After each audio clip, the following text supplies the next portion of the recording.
समझो, देखो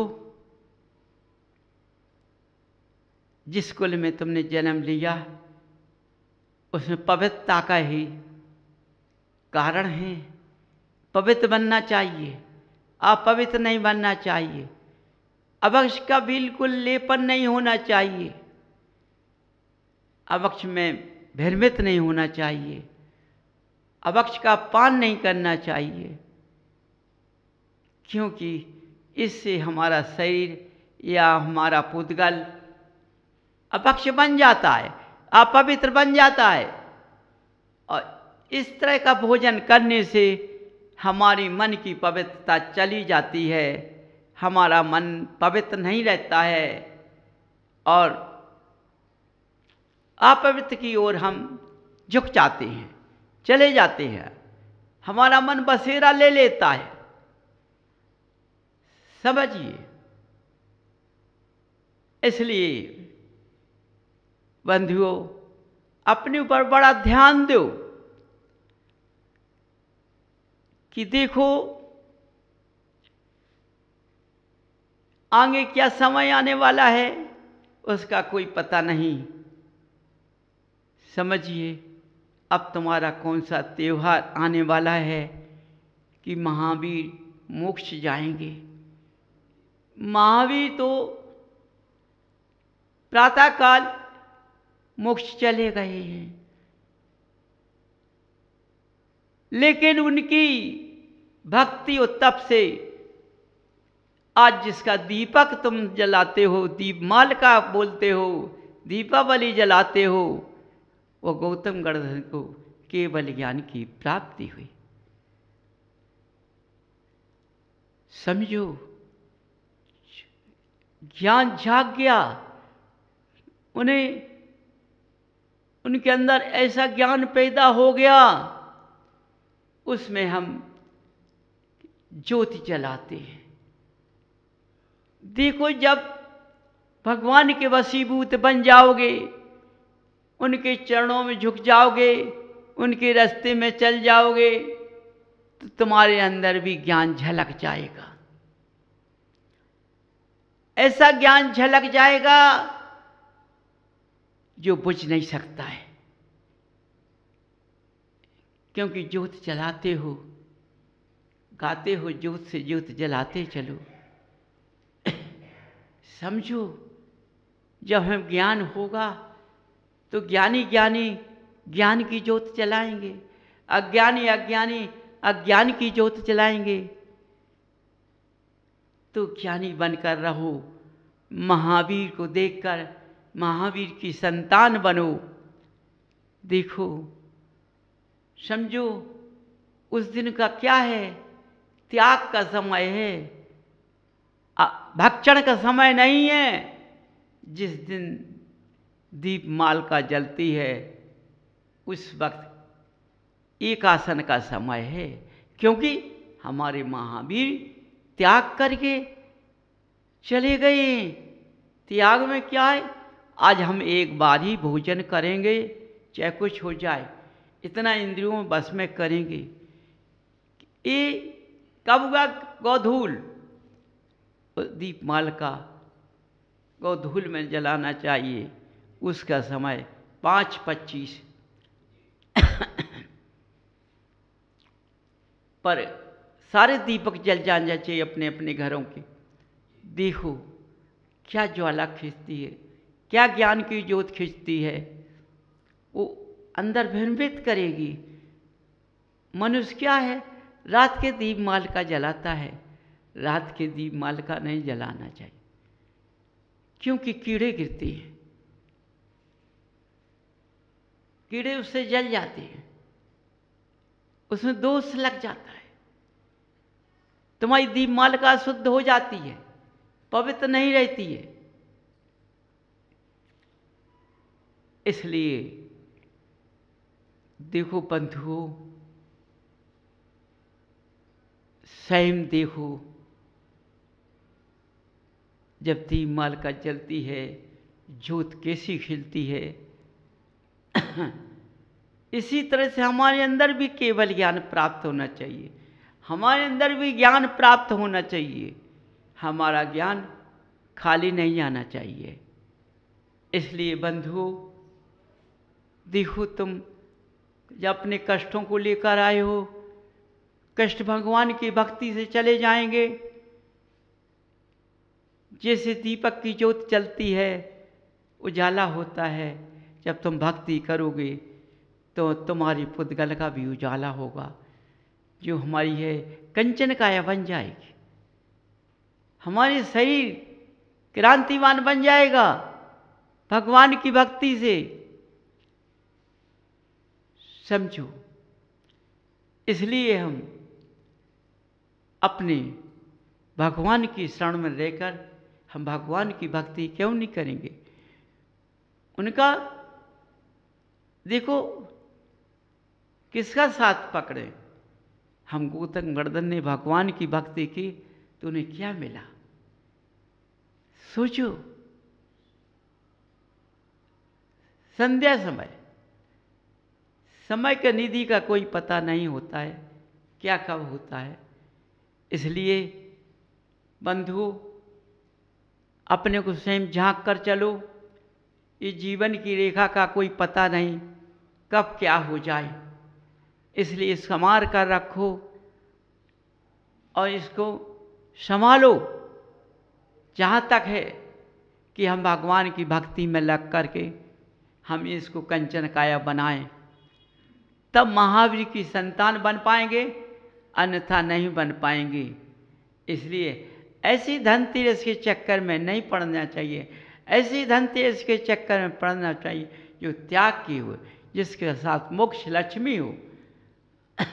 हमें उस धनलक्ष्मी से, यदि धनलक्ष्मी से तुमने संबंध कर लिया, ये धन तुम्हारे साथ नहीं जाएगा। सोचो, ये तुम्हारे साथ नहीं जाएगा, यहीं छूट जाएगा, लेकिन मोक्ष लक्ष्मी साथ चली जाएगी, तुम्हें ऊपर उठा के ले जाएगी। क्या बना देगी, समझो।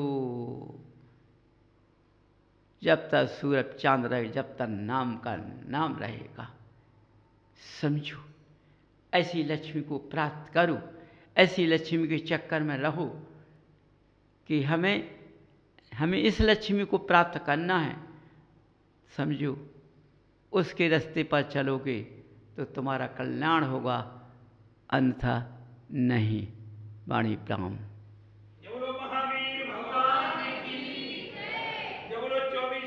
करता है जैसे दीपावली पर्व आ रहा है, मनुष्य कितना उत्साह कर रहा है कि हमारा पर्व आ रहा है। कितने उत्साह से देखो इस पर्व पर अंदर का कचरा झाड़ा जाता है। मकान का एक एक कोना कोना मनुष्य साफ करता है और फिर उसको स्वच्छता में बदलता है। कहीं का कुछ रह ना जाए, कितना प्रयास कर रहा है, कितने प्रयास में लगा हुआ है, लेकिन मनुष्य ने अपना कचरा साफ नहीं कर पाया।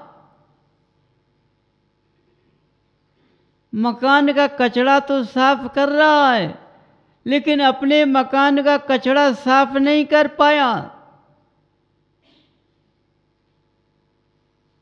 कि मेरे मकान के अंदर कितना कचरा भरा हुआ है।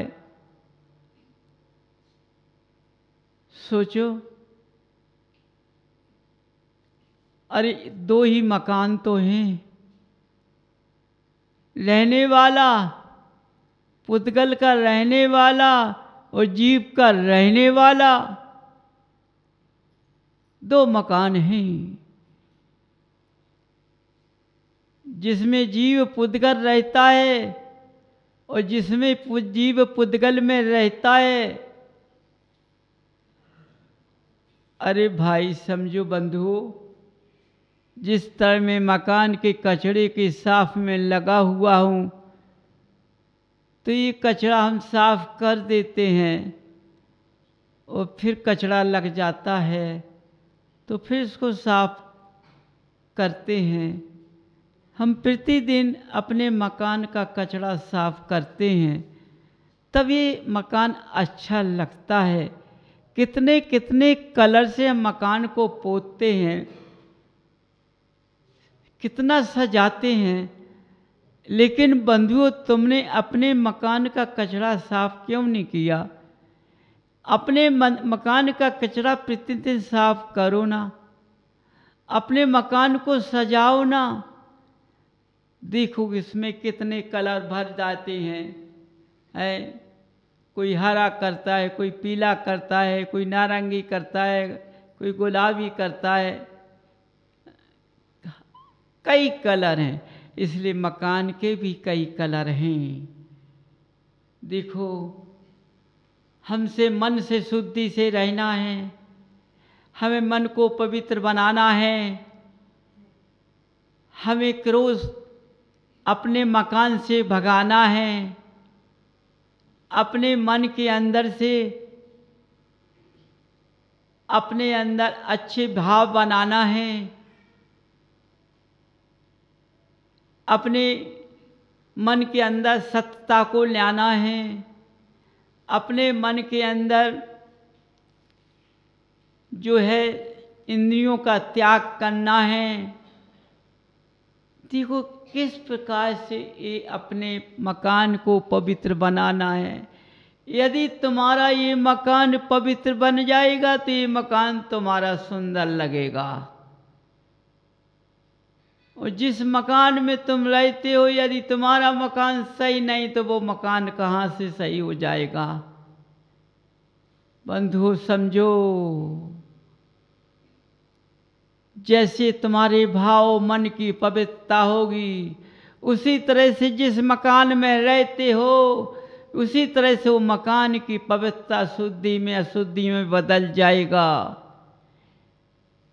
देखो तुम्हारे मकान के अंदर दुर्गंध का वास रहता है, तो जिस मकान में तुम रहते हो तो उसमें भी कुदेवों का वास आ जाएगा। समझो। देखो आज दीपमालिका किस लिए आई है ना? ये धन लक्ष्मी के लिए नहीं आई है, ये ज्ञान की प्राप्ति के लिए आई है। जो हमारा ज्ञान कभी बुझने ना पाए, हम उसकी दीपमालिका जलाने के लिए दीपक को जलाते हैं। ये दीपक का उजाला चारों तरफ फैल जाता है और ये दीपक का उजाला कभी बुझता नहीं है। धन संपत्ति तो साथ नहीं जाती है, लेकिन दीपक का ज्ञान, ज्योत का ज्ञान, केवल का ज्ञान ये तुम्हारे साथ चला जाता है। बंधु समझो, ये मकान को तो तुम छोड़कर चले जाओगे, लेकिन ये मकान तो जीव के साथ चला जाएगा। उधर जीव जाएगा, इधर पुद्गल चला जाएगा, यहाँ नहीं रहेगा। लेकिन जिस मकान में तुम रहते हो बसीर की तरह खड़ा रह जाएगा, वो तुम्हारे साथ नहीं जा पाएगा। जिसको तुम आज सजा रहे हो, सजाना भी उत्तम है। यदि तुम सजाओगे नहीं तो तुम्हें तुम्हारा मकान कैसा स्वच्छ लगेगा, कितना सुंदर लगेगा। उतने सुंदर तो तुम बनो ना। अपने मन को इतना साफ रखो कि हमारे मन के अंदर कभी धर्म के प्रति ग्लानि ना आए, हमें किसी मनुष्य के प्रति ग्लानि ना आए, हम किसी मनुष्य को मायाचारी का शब्द न बोलें, किसी मनुष्य को हम मायाचारी फांस कर ठगने का प्रयास न करें। परंतु आज ऐसा ही हो रहा है चारों तरफ नज़र से देखो अपनी से, ऐसा हो रहा है कि मनुष्य मनुष्य को ठग रहा है। समझो, ज्ञानी पुरुष भी मनुष्य को ठग रहा है। इस ज्ञानी से पूछा जाए कि इसको ठग कर तुम कहाँ जाओगे, कहाँ ले जाओगे? ये तुम्हारे साथ नहीं जाएगा, तुमने तो इसको छोड़ दिया है, लेकिन इसके पीछे क्यों पड़े हो? लेकिन बंधुओं, तुम भी उस सांसे में ढल गए हो। समझो, क्यों ढल गए हो तुम उस सांचे में? क्योंकि तुम्हारी जो लक्ष्मी है, जो धन लक्ष्मी है, ये तुम्हारी सही नहीं है, इसलिए तुम सांचे में ढल गए हो। यदि तुम्हारे पास वो लक्ष्मी होती तो ये सांसे में नहीं ढलती।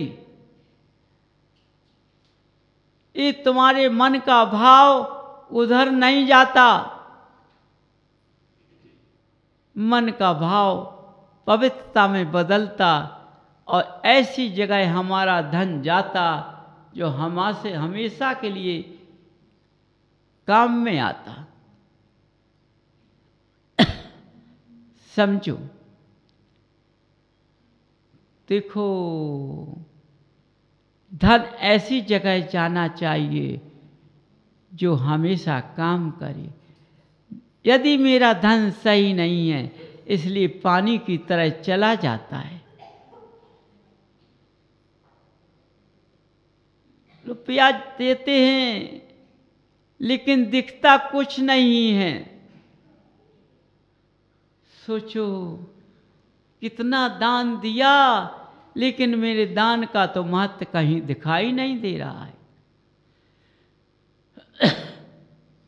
समझो बंधुओं, ये लक्ष्मी अभी तुम्हारी नहीं है, इसलिए तुम्हारे हाथ से चली गई है, लेकिन तुम्हारी भावना में खोट होने के कारण ये दिखाई नहीं दे रही है। इसलिए ये लक्ष्मी, तुम कैसी लक्ष्मी है तुम्हारी? ये तुम्हारा साथ नहीं दे रही है। इससे बंधु समझो कि मेरे अंदर खोट है।